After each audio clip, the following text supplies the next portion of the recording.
This quad is missing the heel guards. We saved the wire pieces. Buying the heel guards is expensive, so like for what you're getting, you're paying way too much.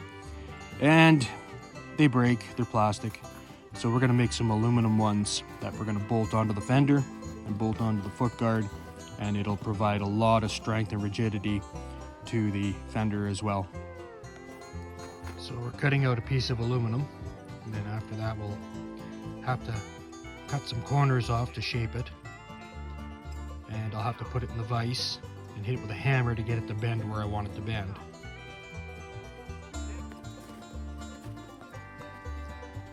So I've got it bent, cut out. So now what I'm going to do is I'm going to mount it onto the foot peg. So I'll use a couple of bolts, washers, and mount it right on there.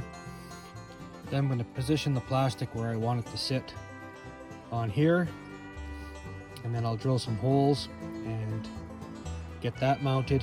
And I might take a piece of old mud flap and make it more like a splash guard, so that on the motor side there's a bit more coverage. But this will make that fender so strong it won't be able to do any of that. No more flappy. So, and it'll lift it up a bit too.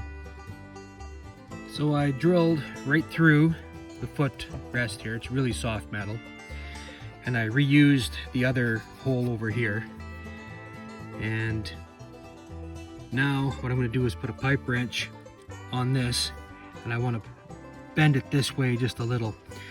You'll find that your foot pegs might be bent and twisted a bit, but the aluminum is soft, so it's pretty easy to manipulate.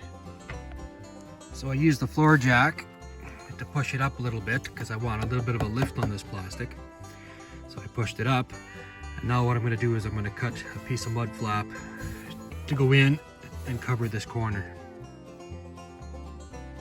So there it is, the one side's done, and very sturdy.